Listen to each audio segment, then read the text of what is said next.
My name is Danielle Nguyen, 34 years old. Most people know me as the only son of the late Charles Nguyen, the founder of B&N Corporation, a billion-dollar business empire built from scratch over 3 decades. After his sudden passing from a heart attack, the board handed me full control. I became the new chairman. But here's the thing. I wasn't ready to lead without knowing who I could really trust. Too many people smiled at me when they knew I held the throne. But I've always believed that character is revealed when status is hidden. That's why I made a decision that shocked even my closest advisors. I went undercover as a janitor. No one knew, not even my fiancée, Sophia. Sophia and I had been together for 2 years. She was smart, stunning, and worked as the head of marketing at B&N. We met at a charity gala. A cliché, I know, but back then she was warm, attentive, the kind of woman who made you feel like the world stopped when she smiled at you, or at least that's what I believed. Before announcing my chairmanship, I created a fake identity, Dan Nguyen, a temporary janitor hired through a third-party contractor. With the help of HR and a few loyal board members, I began working at one of the main B&N headquarters under total anonymity. They gave me a worn-out green uniform, a rusted cleaning cart, and a list of hallways and restrooms to mop. My hands blistered on the first day. The smell of bleach clung to my clothes. My back ached before noon. But none of that compared to the moment I saw Sophia. It was around 8:45 a.m. The lobby was packed with employees buzzing in, greeting each other with coffee in hand. I was crouched by the main entrance wiping a spill near the marble floor when I heard familiar heels clicking. My heart skipped. I looked up. It was her. Sleek black blazer, pencil skirt, hair tied neatly in a bun. She looked exactly like the woman I was supposed to marry. For a moment, I felt a flicker of joy. What would she say? Would she recognize me, even in this disguise? Would she kneel down and whisper something like, "What are you doing here?" Instead, she did something I'll never forget. She scrunched her nose, stepped back, and said sharply, "Hey, careful where you mop. I just got these heels cleaned." I stood up slowly. Her eyes scanned me up and down, but not in recognition. In disgust, I smiled faintly. "Sorry, ma'am, just cleaning up a spill." Her voice turned colder. "Then be quicker. I don't have time to wait around for janitors." And just like that, she walked past me, not a single sign of affection, not even a second glance. I stood there, mop in hand, heart pounding. I told myself it was a misunderstanding. Maybe she was having a bad day. Maybe she didn't look closely. But the next few days confirmed it wasn't just a bad day, it was her true self. On my 3rd day, I was assigned to clean the executive break room. It was a beautiful lounge. Espresso machines, leather couches, a view overlooking the city. That's when I saw her again. Sophia was there with a group of mid-level managers laughing over lattes and croissants. I quietly entered, head down, trying not to disrupt anyone. As I moved to clean the counter, I accidentally dropped a spoon. It clanged on the tile floor. She rolled her eyes. Are they just hiring anyone these days? That guy's dropped something every day this week. The group chuckled. Someone added, "Maybe he's not trained. Probably can't afford real shoes either." I felt every word hit like a brick. She didn't defend me. Didn't say, "Hey, maybe he's just doing his job." No. She joined in the laughter. And in that moment, the image I had of her, kind, grounded, loving, shattered. Still, I kept telling myself, don't jump to conclusions. People act differently at work, but my gut said otherwise. That night I went home to my penthouse, alone. The same woman who used to send me goodnight voice notes was now sending nothing but silence. I stared at our engagement photo on the shelf, her smiling, arms wrapped around me. Back then, it felt real. Now, I wasn't sure. I knew I had to see more. On my 5th day, I was assigned to clean the floors near the executive offices. That's where the department heads had their private rooms, including James Carter, the current executive director. James was charming, tall, wealthy, and a known flirt. My father never trusted him fully. I had my doubts, too. That morning, I noticed Sophia wasn't at her desk. Later that afternoon, while mopping the floor near the hallway, I saw something strange. The door to James's office was slightly open. I heard murmuring. At first, I thought it was a casual conversation, but then I heard Sophia's voice, soft and playful. "James, don't forget your promise. I'm counting on you." His voice replied, "Promotion to VP is yours. You just have to keep making me happy." A pause, then laughter, the sound of something pouring, maybe wine, followed by the faint rustle of fabric. I froze. Was she really? I didn't look. I couldn't. My hands trembled around the mop handle. The woman I was going to spend my life with was flirting, negotiating, and possibly more with my executive just 2 doors down from where I used to run meetings as the future heir, and the worst part, she thought I was no one. After what I heard behind that half-closed door, I didn't sleep that night. I lay in bed, eyes open, staring at the ceiling of my penthouse, replaying Sophia's voice in my head. "Promotion to VP is yours. Just keep making me happy." How long had this been going on? Was it just flirting? Or something deeper? Something physical? The woman I once trusted with my dreams, my future, the woman I was going to marry, was now someone I no longer recognized.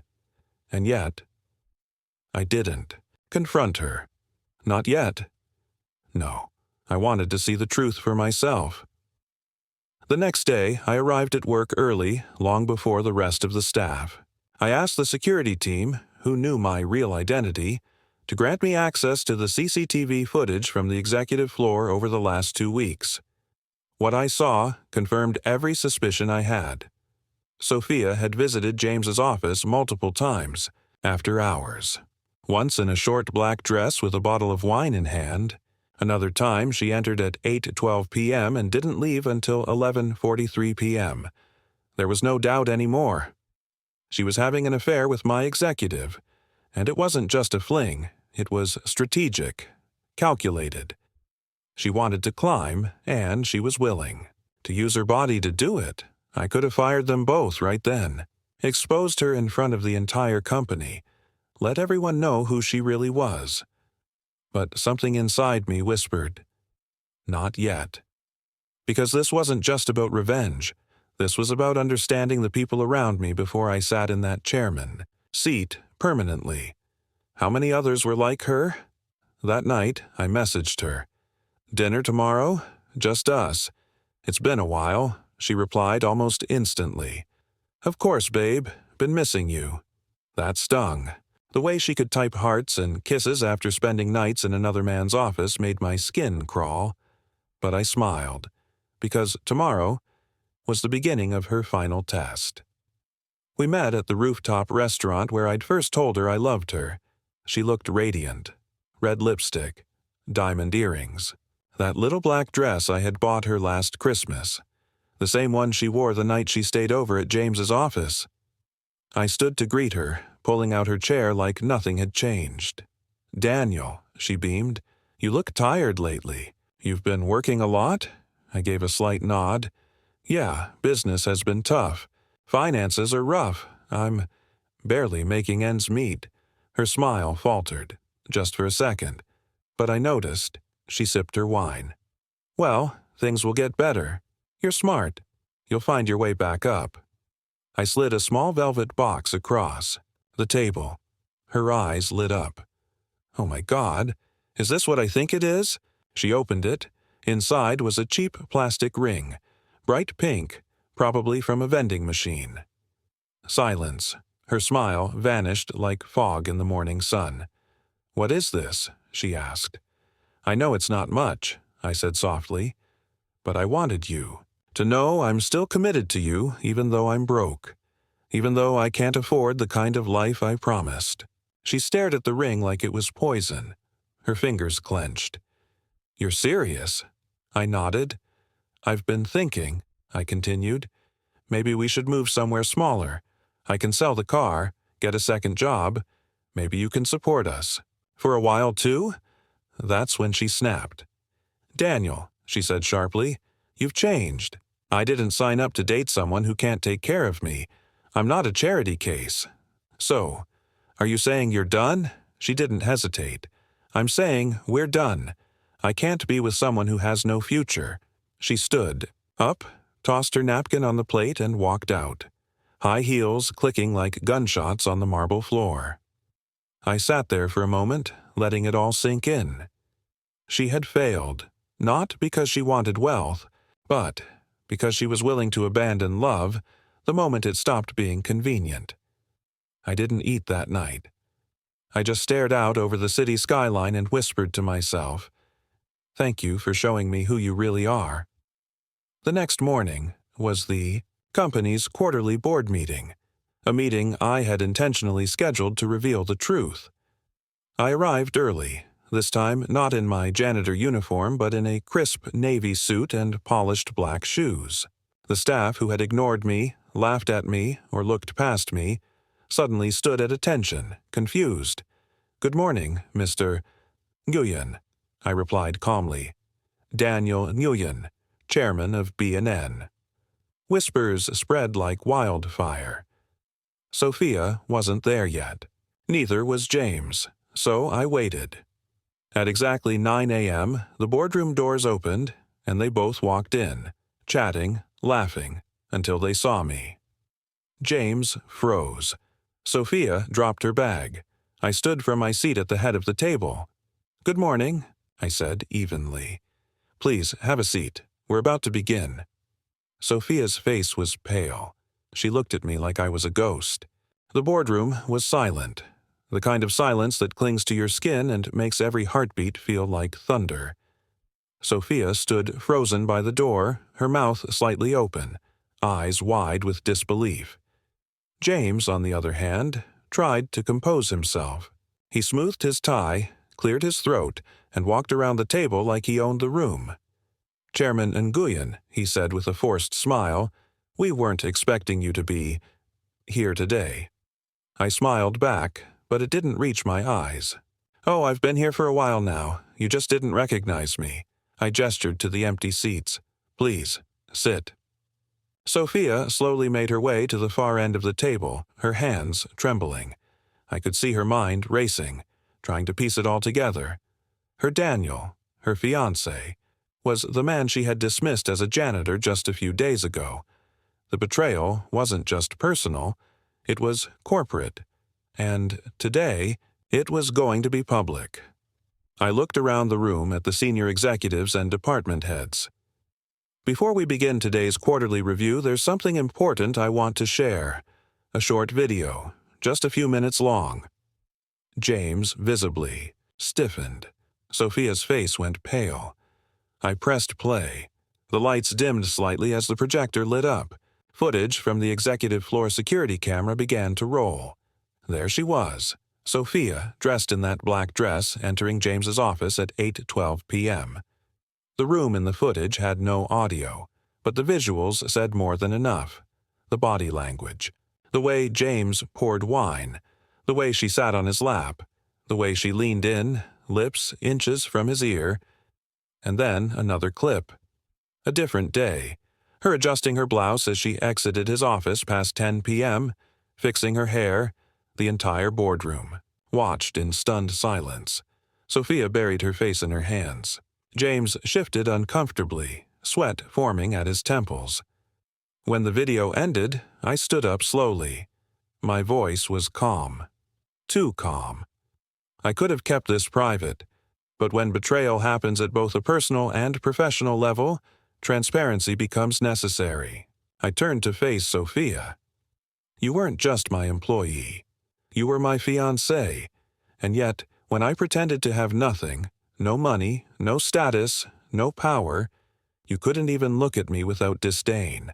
You mocked me, humiliated me, and then you sold yourself to the man sitting across from you. I shifted my gaze to James. You knew I was grieving my father. You knew I was about to step in as chairman. And yet, instead of supporting your future leader, you took advantage of his absence to seduce your way to power. James finally snapped. This is ridiculous. That footage doesn't prove anything. We're both consenting adults. What we do, in our free time. It becomes the company's business, I interrupted sharply, when promotions are exchanged for intimacy, when confidential meetings are held behind locked doors, when ethics are tossed aside for personal gain. I pulled 2 documents from my briefcase. Termination letters. I slid them across the table. Effective immediately, both of you are dismissed from B&N Corporation. With cause. Your access has already been revoked. Security is waiting outside, Sophia gasped. No, Daniel, please.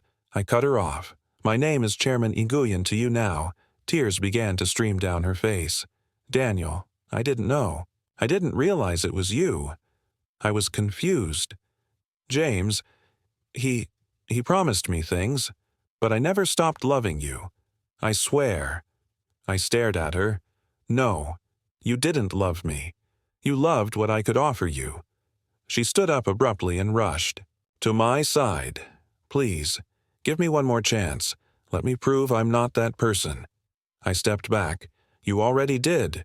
When you chose him. Security entered quietly. James stood up and adjusted his blazer with what little pride he had left. Sophia looked like a ghost. Drained, broken. As they were escorted out, I turned back to the stunned board members. Let this be a reminder, I said firmly, that this company will no longer tolerate corruption, manipulation, or betrayal, in any form. After the meeting, I returned to my office, the real one this time. I sat at my father's old desk and looked at the photo of us together. He had always told me, don't judge people by how they treat the rich. Judge them by how they treat the poor. He was right. That janitor uniform taught me more about people than any boardroom ever could. That night I got home and found a message waiting for me from Sophia.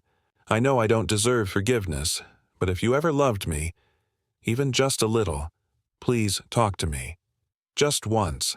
I can't sleep. I can't eat. I lost everything. I didn't respond, because the truth was, I had already lost her long before that video ever played. It had been a week since the boardroom incident. The company was stabilizing. James and Sophia were both gone. HR was working overtime to rebuild trust, and I was fully in my role now, not just as a chairman in title, but in presence. But even as the business moved forward, there was something unresolved, something that lingered like smoke after a fire. Her. Sophia. Every night I received a new message, sometimes just a line, sometimes paragraphs, desperate and unraveling. I can't breathe without you. I see your face in my dreams. Daniel, please, just one coffee, one talk. I need to explain. I ignored them all, until the 7th night, she sent just 3 words. I'm at our place. That hit me harder than I expected. She meant the cafe by the lake, the one we used to go to every Sunday morning, where we planned vacations, where she once said she wanted 3 kids, where I thought we were building a forever. I didn't know. Why? But I got in my car and drove there. It was nearly empty when I arrived. A cloudy afternoon, soft rain tapping the windows. She sat at the far corner table, facing the lake. Her makeup was minimal.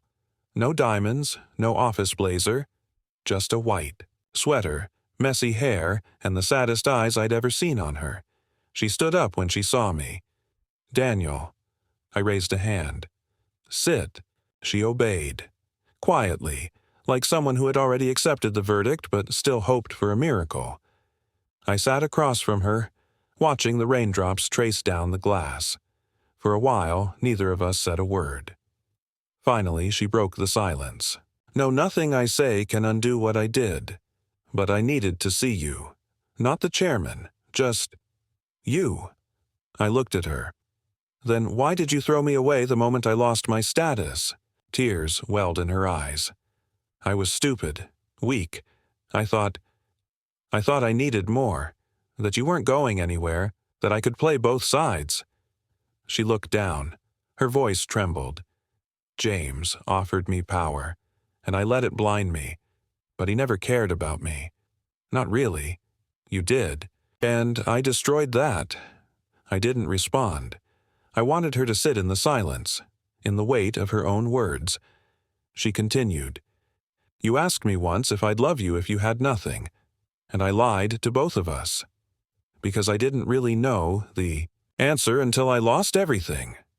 She reached into her bag and pulled out something wrapped in cloth, a small notebook. I recognized it instantly. It was our journal, the one we wrote together during our first year. Notes, memories, goals, jokes, a snapshot of a love that once felt pure. "I kept it," she whispered, "even after you fired me, even after everything fell apart. I've read it every night." I opened it slowly. Inside, our old handwriting danced across the pages. On the last page, something new had been added.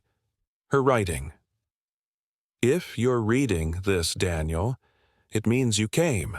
And if you came, maybe there's still a sliver of the man who once told me love wasn't about money, but meaning. I don't deserve a second chance. I probably never will. But if I ever meant anything to you, I hope you'll remember me not for how I failed, but for how I tried to make it right." I closed the book. Her eyes searched mine. "Do you still love me?" she asked softly. I thought about it, about the girl I fell for, the way she used to dance barefoot in the kitchen, the way she surprised me on my birthday with a handmade scrapbook, the way she once cried when I told her about my father's final words. I loved that girl. I really did. But the woman sitting in front of me, I wasn't sure I knew her anymore. "I did love you," I said, voice low. "Maybe more than I've ever loved anyone. But real love isn't just about memories. It's about trust. And once that's broken," she nodded slowly, "it never fits the same again." We sat in silence again. She wiped her tears and stood up. "I won't contact you anymore," she said. "I just needed to say goodbye properly." I nodded. As she turned to leave, I called out, "Sophia." She stopped. "Be better for the next person. And for yourself." She smiled through tears. "I will. You made me want to." And then she walked out of the cafe, out of my life. I stayed a while longer, listening to the rain, holding the journal. Sometimes closure doesn't come with a bang.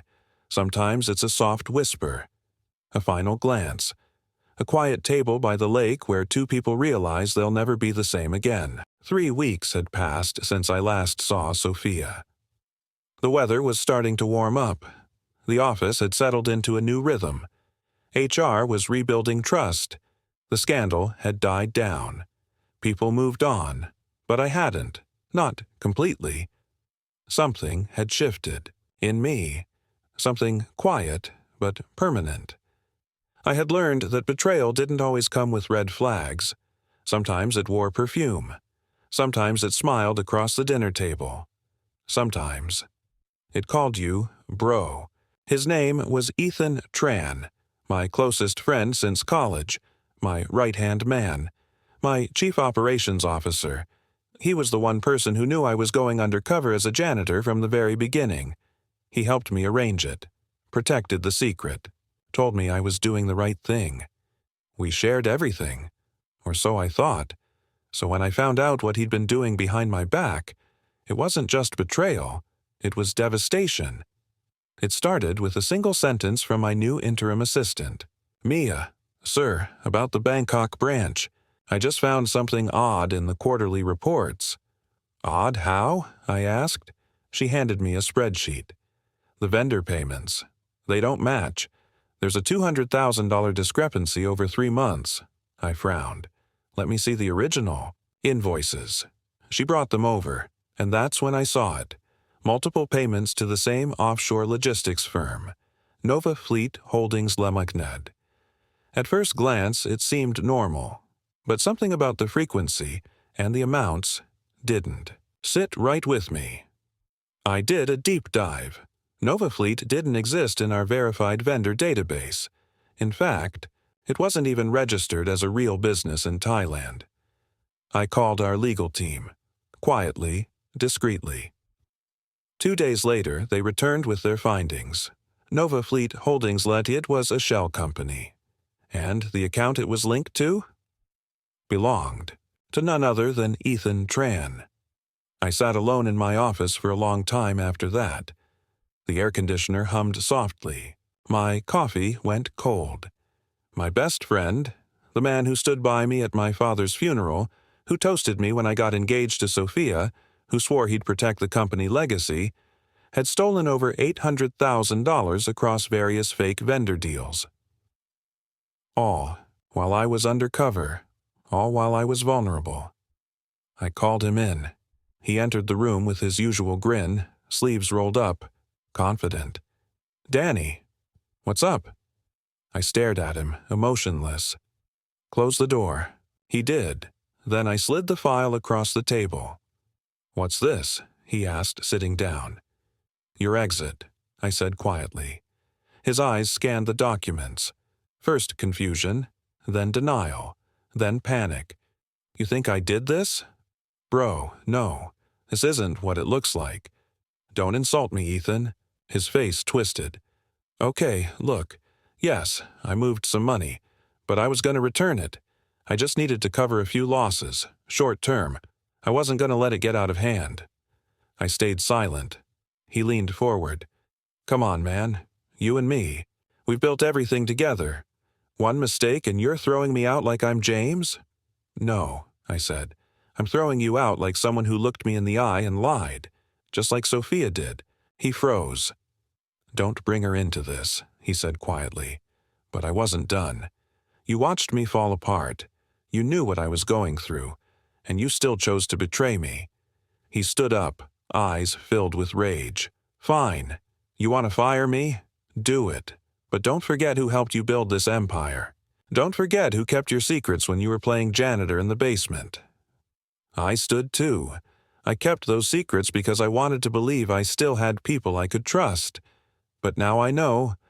I've been surrounded by masks. I handed him a final envelope. "Legal has already prepared the separation documents. You'll get nothing more than what's legally required." "You cold bastard," he spat. "You're just like your father." I looked him in the eyes. "No, I'm better than my father, because I give people a chance, and when they waste it, I walk away, without becoming like them." He stormed out, and just like that, another piece of my past collapsed. Later that night, I sat in the dark corner of my office. No lights, no calls, just the distant sound of the city outside. I thought about everything I had lost in a matter of months. My father, my fiancé, my best friend, and a version of myself that believed loyalty was simple. But somewhere in that pain, I found something else. Clarity. Maybe pain wasn't the enemy. Maybe it was the purifier. Because sometimes you have to break apart to see who you really are when there's nothing left to protect. It had been a brutal few months. Loss after loss. Betrayal after betrayal. I was still breathing, still functioning, but I had built walls so high around me no one could see in, and I couldn't see out. I stopped going to dinners. Skipped every invite from friends. I buried myself in work, meetings, numbers, decisions. Safe behind spreadsheets and glass walls, until she walked in. It was a Tuesday morning. Nothing special. Rainy. The kind of day that makes the whole city look gray. I was walking through the HR floor for an unannounced audit when I saw her. A new face. She was standing at the copier, struggling with a jammed tray, a stack of onboarding paperwork in one arm. Frustration all over her face. I was about to walk past, until I heard her mutter under her breath, "Still better than mopping blood off tile." I froze, turned slowly. That voice. I hadn't heard it in nearly 10 years. "Emily?" She looked up, startled, cautious, and then recognition dawned. Her face lit up. "Daniel?" Emily Vu. We had grown up on the same street. Our families used to have Sunday BBQs together. She was 2 years younger than me. Quiet, clever, always drawing in the back of class. She used to call me Mr. Too Serious, and I called her Storm Girl, because she loved watching lightning storms from the roof. We lost touch when I went abroad for college. Last I heard, she was working overseas in trauma care. I never expected to see her again, let alone here in my company. "I didn't know you worked here," I said, surprised. She smiled shyly. "Today's actually my first day. Assistant in facilities. Nothing fancy." "You're kidding," she shrugged.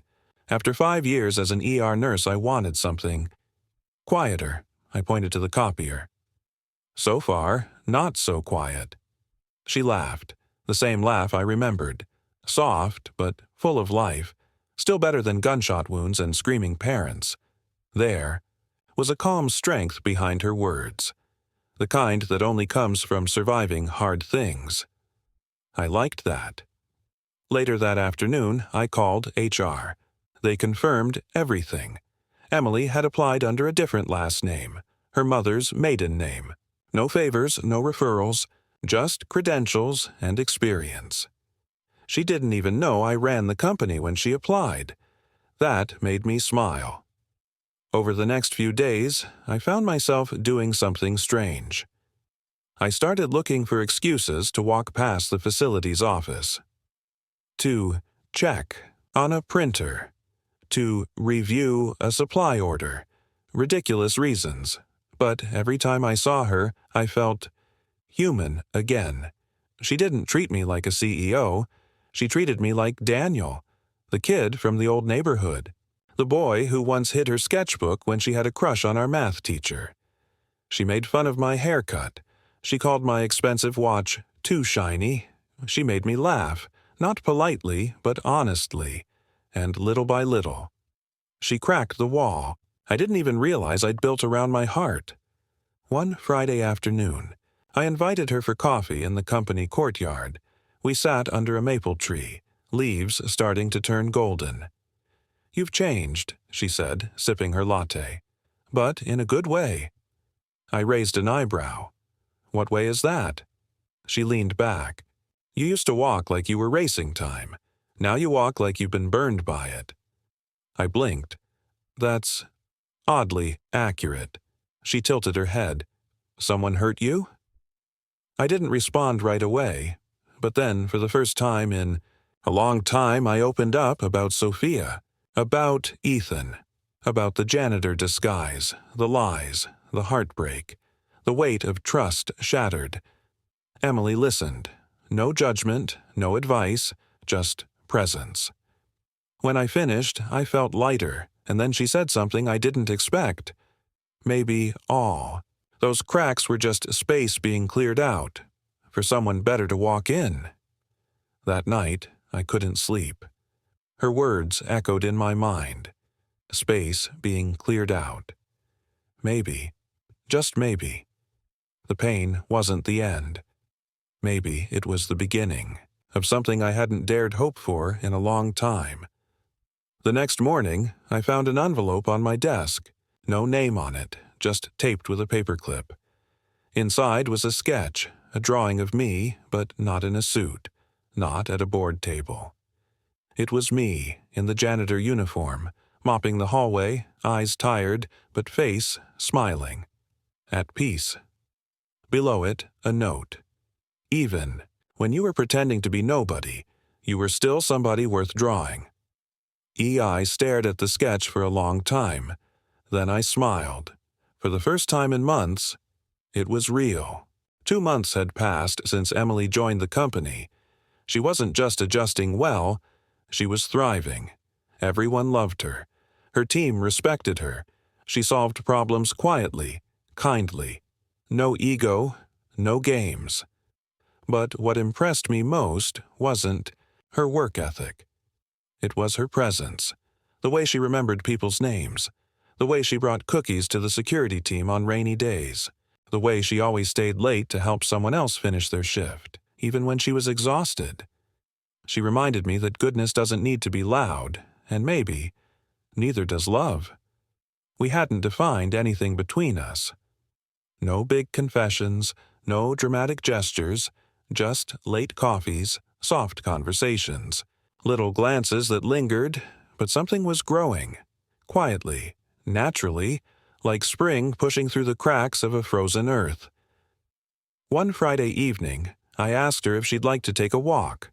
No chauffeur, no suits, just two people walking, like old friends again.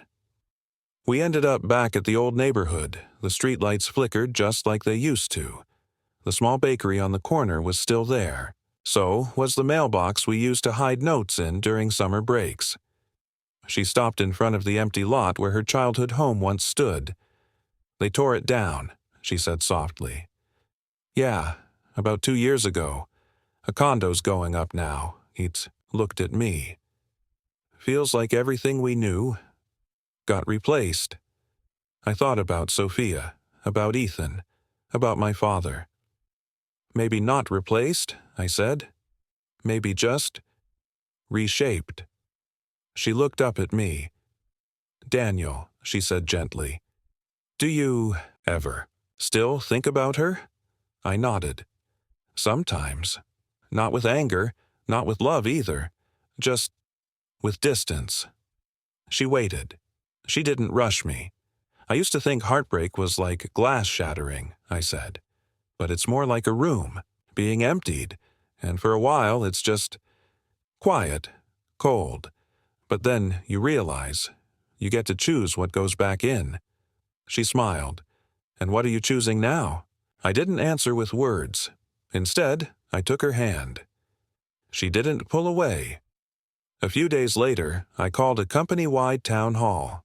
My first big public address since taking the chairman's seat. The auditorium was packed. Staff from every department came.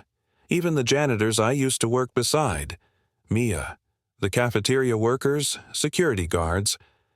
I stood at the podium and looked out at hundreds of faces. Some new, some familiar. I took a breath. Most of you know me as your new chairman. But what many don't know is that 3 months ago, I walked these halls in a different uniform. Whispers began. Curious glances. I was the janitor. Not metaphorically, literally. I cleaned restrooms, carried trash bags, wiped coffee. Stains off tables you sat at, and it was the most important leadership training I've ever had. Silence. I learned who says thank you, and who only says it when someone's watching. I learned who respects people regardless of title, and who only respects power. I paused, and I learned that love, loyalty, and leadership all have one thing in common. They reveal themselves when you think no one's watching. Some people looked uncomfortable. Others nodded quietly. I looked toward the back of the room, where Emily stood near the exit. She smiled. I continued. This company isn't just about profits. It's about people. From today, I'm launching a new initiative. Real evaluations based on character, not just KPIs. Promotions based on value, not favoritism. And kindness, as a metric that matters. Applause erupted. Genuine, loud, hopeful. And for the first time in a long time, I felt like I wasn't just rebuilding a company. I was rebuilding myself. Later that evening, I found Emily on the rooftop garden. She was leaning on the railing, watching. The city lights shimmer. "You really went full philosopher in there," she teased as I walked up. "I was going for corporate Buddha," I said with a grin. She laughed. then turned serious. "Daniel, are you happy?" I thought about everything I had lost, and everything I had found.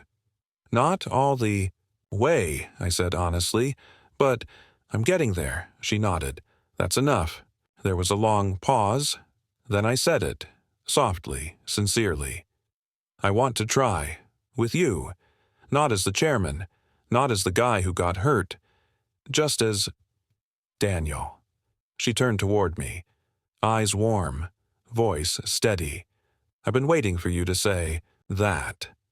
Then she stepped forward and kissed me. No drama, no fireworks, just something real. And maybe that's what love really is.